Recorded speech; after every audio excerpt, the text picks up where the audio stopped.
Bismillahirrahmanirrahim. Assalamualaikum warahmatullahi wabarakatuh. Nahmaduka Rabbi subhanahu wa ta'ala wa nusalli wa nusallimu ala mustafaka sayyidina wa maulana Muhammadin sallallahu alaihi wasallam wa ala alihi wa ashabihi wa man tabi'ahum bi ihsanin ila yaumiddin, amma ba'd. Subhanaka la ilma lana illa ma 'allamtana innaka antal alimul hakim. Allahumma 'allimna ma yanfa'una wanfa'na bima 'allamtana wa zidna ilma wa alhiqna bi'ibadika sholihin. Allahumma amin ya rabbal alamin. أبناء الطلاب وبنات الطالبات، نعود اليوم من جديد إلى درس علم الكلام، والآن مع الباب الثاني. في الأسبوع الماضي تحدثنا عن الباب الأول وانتهينا منه، والآن سنتحدث عن الباب الثاني. Pada pertemuan kali ini kita akan membahas bab yang kedua, yaitu tentang manhajus salafi fil aqidati, yaitu manhaj salaf dalam akidah, manhaj ulama salaf dalam akidah. Ini ada sebuah kitab yang salah satu kitab rujukan dalam hal akidah, yaitu Al-Ibanatu an Ushulid Diyanah, yang dikarang oleh Al-Imam Abil Hasan Al-Asy'ari. Yang akan kita bahas pada bab yang kedua ini adalah pertama at-tamhidu, pembukaan. Yang kedua, man humus salafu, siapakah salaf itu. Kemudian mauqiful ulama'i min ilmil kalam, pendapat para ulama tentang ilmu kalam. Yang kedua, at-ta'wilu 'inda salafi wal khalafi, takwil menurut ulama salaf dan ulama khalaf atau ulama kekinian. Ulama khalaf artinya ulama yang datang setelah periode salaf. Kemudian mas'alatul istiwa, masalah yang terkait dengan istiwa. Inilah tema-tema yang insya Allah akan kita bahas pada sebagian yang akan kita bahas pada pertemuan kali ini.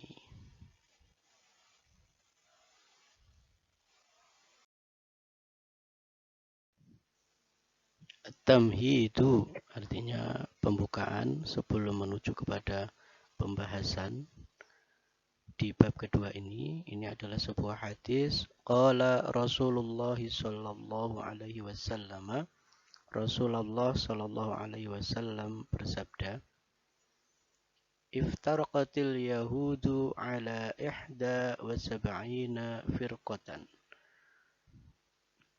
Kaum Yahudi nanti akan terpecah belah menjadi 71 golongan. Waftaraqatin nasara ala 72 firqatan. Dan kaum Nasrani akan terpecah menjadi 72 golongan. Wasataftariqu ummati ala 73 firqatan. Dan umatku akan terpecah menjadi 73 golongan. Kulluha finnari illa wahidah. Semuanya akan masuk neraka kecuali satu golongan. Qila, Rasulullah ditanya, para sahabat bertanya, man hiya ya Rasulullah, siapakah mereka wahai Rasulullah? Qala, Rasulullah menjawab, ma ana alaihi wa ashabi, yaitu orang-orang yang mengikutiku dan mengikuti para sahabatku. Rawahu Ibnu Hibban. Hadis riwayat Ibnu Hibban. Idza nadarna fi hadhil ummati, jika kita mengamati umat yang ada sekarang ini, wajadna, maka kita akan menemukan ghalibaha, bahwa mayoritas umat yang ada saat ini min haitsul i'tiqadu dari segi akidah wahum al-muntasibuna ila ahli sunnati wal jamaati, yaitu orang-orang yang menisbatkan dirinya kepada ahlu sunnah wal jamaah. Jadi mayoritas umat yang ada sekarang ini mereka adalah mayoritas adalah ahlu sunnah wal jamaah. Siapakah mereka itu? Wa fi ayyamina, dan di masa sekarang ini yuqalu lahum al-asy'ariyatu wal maturidiyatu. Nah, mereka adalah dikenal sebagai orang-orang yang mengikuti atau mereka adalah kelompok madhab Asy'ari dan Maturidi. Ini adalah pembukaan sekilas sebelum masuk kepada pembahasan.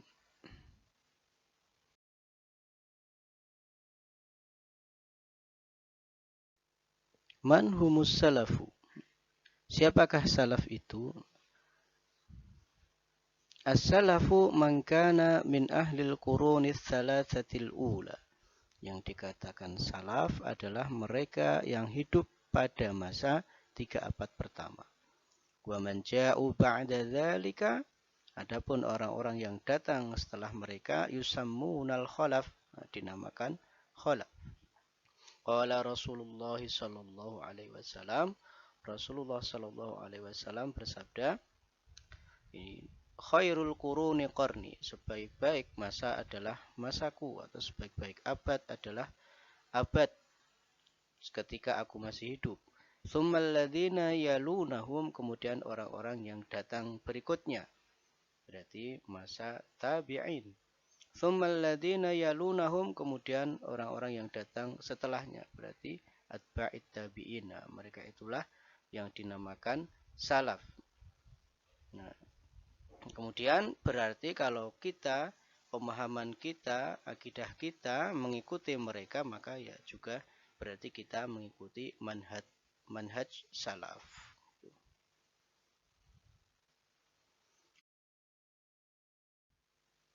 Mauqiful ulama'i min ilmil kalam, pendapat para ulama tentang ilmu kalam. Wa ilmul kalami huwa, apa ilmu kalam itu? Huwa ilmu iqamatil adillati, yaitu ilmu untuk menegakkan argumen-argumen ala sihhatil aqaidil imaniyati, atas kebenaran akidah-akidah keimanan. Faqad arrafa ulama'ul kalam, itu intinya yang tadi ya.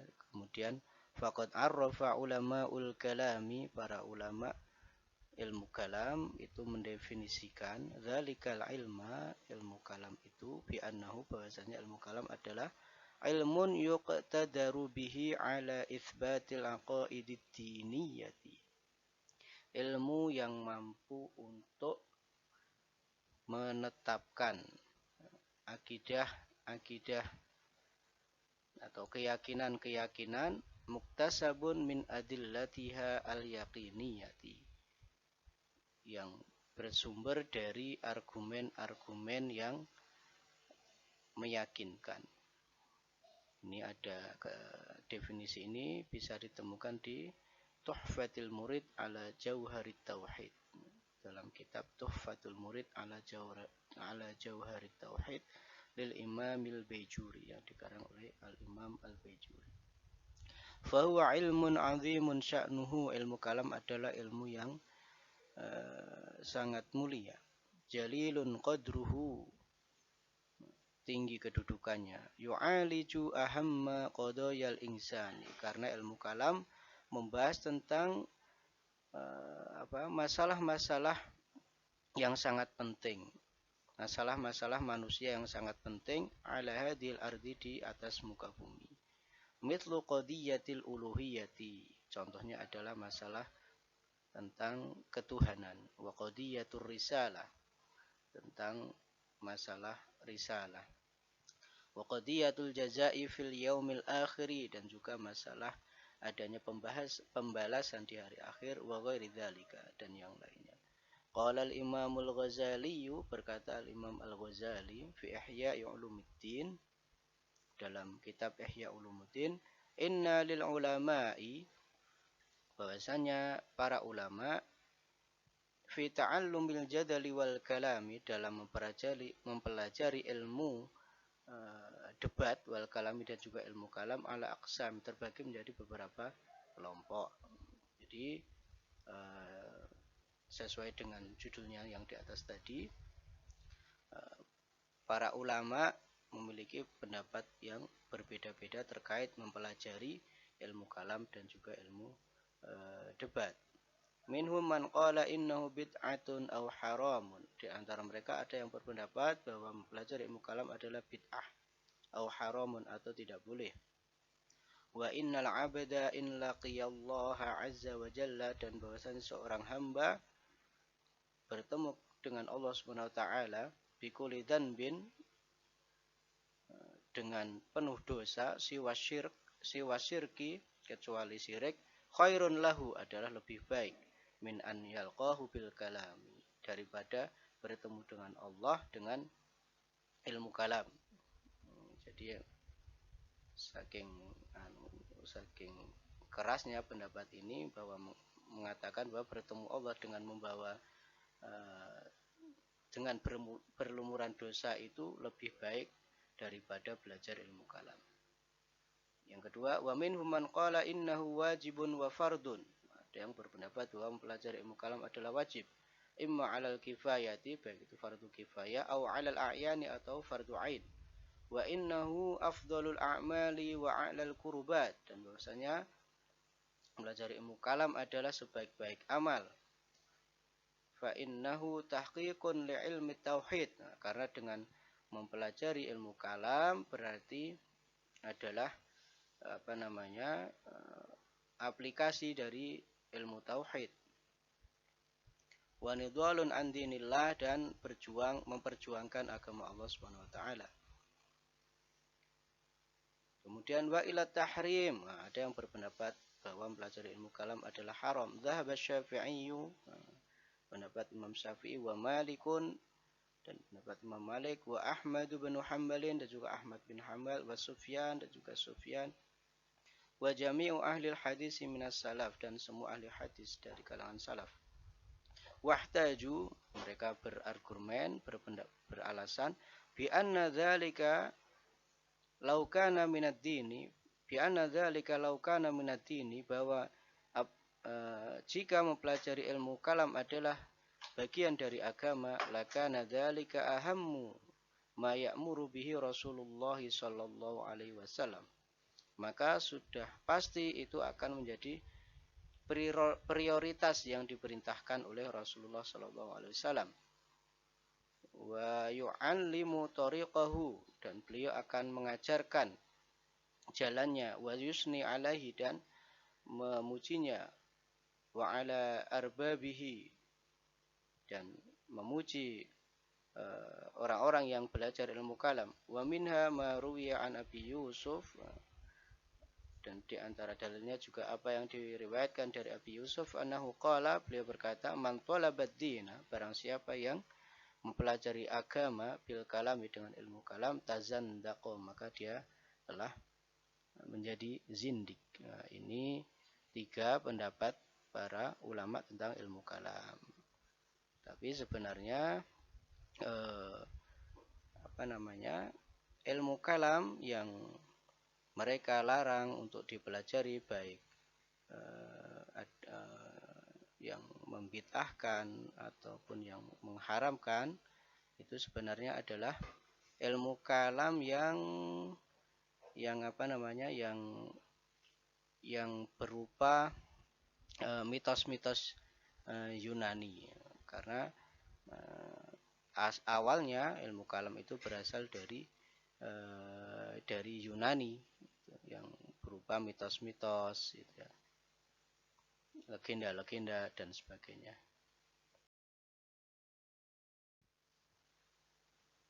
Inna nahyal ulama'i fi hadihin nususil waridati anhum, bahwasanya larangan para ulama dalam keterangan-keterangan yang ada yang diriwayatkan dari mereka laisa ala itlaqihi, tidak bersifat mutlak.